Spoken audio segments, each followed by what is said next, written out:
আজ এমন একটা কাহিনী নিয়ে আপনাদের কাছে এলাম যে কাহিনীটা শুনলে চমকে যাবেন। সিরাজউদ্দৌলা কত কত বছর আগে মানুষটি চলে গেছেন। এক সময় এ বঙ্গের হর্তাকর্তা বিধাতা ছিলেন। সেই মানুষটি হঠাৎ প্রাসঙ্গিক হয়েছিলেন কলকাতা হাইকোর্টে সিরাজ স্মৃতিরক্ষা ট্রাস্ট এবছরের শুরুতে একটা মামলা করেছেন কলকাতা হাইকোর্টের প্রধান বিচারপতির বেঞ্চে। এবং মামলাটা করার মূল লক্ষ্য ছিল সিরাজউদ্দৌলার যে প্রপার্টি, সেই প্রপার্টি তখনকার দিনে যে প্রপার্টিগুলো ছিল সেই প্রপার্টির মধ্যে মনসুরগঞ্জ প্রাসাদ ছিল, তার মধ্যে হীরাঝিল সহ আশেপাশের বিস্তীর্ণ এলাকা, সমস্ত এলাকাগুলো নিয়ে এই সিরাজ স্মৃতিরক্ষা ট্রাস্ট একটা কলকাতা হাইকোর্টে জনস্বার্থ মামলা করে। এবং যেখানে তাদের বক্তব্য ছিল যে দক্ষিণ ভারতে মহাবলীপুরমের ধাঁচে এই পুরো অঞ্চলটাকে সংরক্ষণ করা এবং একটা দর্শনীয় স্থান। সিরাজউদ্দৌলা সঙ্গে বাংলার প্রচুর স্মৃতি জড়িয়ে আছে, সেটা নিয়ে ইতিহাসে ছাত্রছাত্রীরা কত পরে লেখাপড়া করেন, কত নাটক সিরাজউদ্দৌলাকে নিয়ে হয়। তো সেই সিরাজউদ্দৌলা যেসব জায়গাগুলো ব্যবহার করেছেন সেই ব্যবহারগুলোকে সংরক্ষণ করে মহাবলীপুরমের মতো একটা স্মৃতি সংরক্ষণ একটা একে করা, এরিয়াকে হেরিটেজ হিসেবে ডিক্লেয়ার করা, এইটা দাবি নিয়ে সিরাজ স্মৃতিরক্ষা ট্রাস্ট তারা গিয়েছেন কলকাতা হাইকোর্টের প্রধান বিচারপতির বেঞ্চে জনস্বার্থের মামলা করতে। সেই মামলা হয়েছিল এবং তারপরে মামলার পরবর্তীতে কয়েক সদস্যকে নিয়ে হেরিটেজ কমিটি, পুরাতত্ত্ব বিভাগ, জেলা শাসক, রাজ্য সরকার সবাইকে নিয়ে একটা কমিটি করে দিয়েছিল কলকাতা হাইকোর্ট। এবং সেই কমিটিকে বলা হয়েছিল যে সমস্ত বিষয়টা নিয়ে, এবং এই সিরাজউদ্দৌলার যে ট্রাস্ট, স্মৃতিরক্ষা ট্রাস্ট, তারাও থাকবেন কমিটিতে। আলটিমেটলি তারা একটা রিপোর্ট কলকাতা হাইকোর্টে পেশ করবেন। এইটা পর্যন্ত তো দেখুন, এটা নিয়ে খুব সাংঘাতিকভাবে বলার কিছু বিষয় না। এটা করেছে একটা ট্রাস্ট, করতেই পারে, একটা ইতিহাসের স্মৃতি সংরক্ষণ তো স্বাভাবিক। এবার ঘটনাটা হচ্ছে কিভাবে একটা সরকার কিভাবে সেইটা নিয়ে আদালতকে পাজল করলো এবং আদালতে ধরা পড়লো, একদম আদালতে কট রেড হ্যান্ডেড। কীরকম সেই কাহিনিটা আজকে বলার জন্য আপনাদের কাছে এলাম। দেখুন, এই রাজ্য সরকার মিথ্যে কথা বলে, এটা নতুন কিছু না। হেরিডিটারি নবান্নে যে যিনি বসে আছেন না, তিনি মানে একদম হেরিডিটারি মিথ্যা কথা বলতে ভালোবাসেন। প্রতি 100টা কথা বলতে আগে 90টা মিথ্যে বলতেন, এখন 100টার মধ্যে 100টাই মিথ্যে বলেন।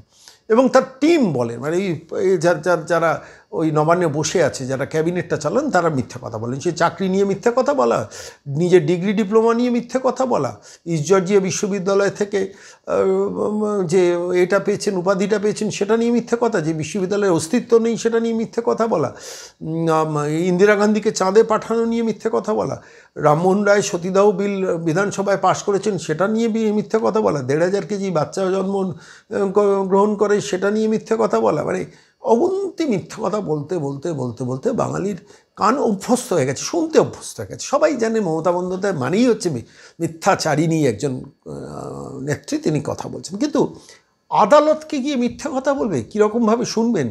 এই সিরাজ স্মৃতিরক্ষা ট্রাস্ট তারা যে মামলাটা করেছেন, সেই মামলায় আমি একদম তারিখটা আপনাদের কাছে বলছি। 6ই মার্চ আদালত একটা কমিটি করে দেয় কলকাতা হাইকোর্টের শুনানি পর। সেই কমিটিতে, যেটা আপনাদের বললাম, পুরাতত্ত্ব বিভাগ, হেরিটেজ বিভাগ, সরকার, এই সিরাজ স্মৃতিরক্ষা ট্রাস্ট সবাই থাকবেন এবং তারা এরিয়া পর্যবেক্ষণ করবেন, করে তারপর সেই রিপোর্টটা তারপর পেশ করবেন আদালতে। এটাই ছিল সিদ্ধান্ত। সেই মোতাবেক গত বৃহস্পতিবার 23রা জুলাই কলকাতা হাইকোর্টে মামলাটা ওঠে। জাস্টিস সৌমেন সেন এবং জাস্টিস স্মিতা দাস দে, জাস্টিস সৌমেন সেন এবং জাস্টিস স্মিতা দাস দে তাদের ডিভিশন বেঞ্চে মামলাটা ওঠে। এবং সেই মামলাটাতে দেখা যায় যে একটা রিপোর্ট আদালতে পেশ করা হয়েছে, যে রিপোর্টটা ডিএম মুর্শিদাবাদের জেলা শাসক, তিনি তার সই করা সেই রিপোর্টটা পেশ হয়েছে আদালতে। এবার স্বাভাবিকভাবে সিরাজ স্মৃতিরক্ষা ট্রাস্ট সেটা আদালতকেও দেখিয়ে দেন যে দেখুন, যে রিপোর্টটা পড়েছে, আদালতের নজরে পড়ে, অবশ্য আদালত নিজেই নজর করে ব্যাপারটায়, যে আমরা নির্দিষ্টভাবে 6ই মার্চ 2025 কমিটিটা করেছিলাম। 6ই মার্চ 2025 এবছরের মার্চ মাসের 6 তারিখ এই কমিটিটা গড়ে দিয়েছিলাম। আর আপনারা সরকারের তরফ থেকে আমাদের যে রিপোর্টটা, যে কমিটির রিপোর্টটা দেওয়ার কথা, সেই রিপোর্টটা তৈরি হয়েছে কবে? 19শে ফেব্রুয়ারি। অর্থাৎ 6ই মার্চ থেকে 19শে ফেব্রুয়ারি। এবার ভাবুন, মানে প্রায় 17 দিন আগে জেলা শাসক রিপোর্ট তৈরি করেছেন, আর মানে রিপোর্ট তৈরি করেছেন, সেই রিপোর্টটা 23 জুলাই আদালতে দেওয়া হয়েছে। অথচ ভালো করে ভাবুন যে 6ই মার্চ কমিটি করলো আদালত, আর সেই 6ই মার্চের আগে 19শে ফেব্রুয়ারি জেলা শাসক বসে রিপোর্ট তৈরি করেছে। সেই রিপোর্টটা আদালতে ধরা পড়লো, কট রেড হ্যান্ডেড, আদালত অসন্তুষ্ট, ক্ষুব্ধ।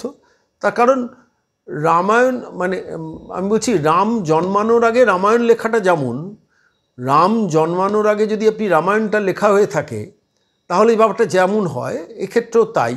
6ই মার্চ আদালত কমিটি করলো, আর সেই আদালতের কমিটির পর্যবেক্ষণ সব কিছু মিলিয়ে জেলা শাসকের রিপোর্টটা জমা দেওয়া হলো, যার তারিখ হচ্ছে 19শে ফেব্রুয়ারি।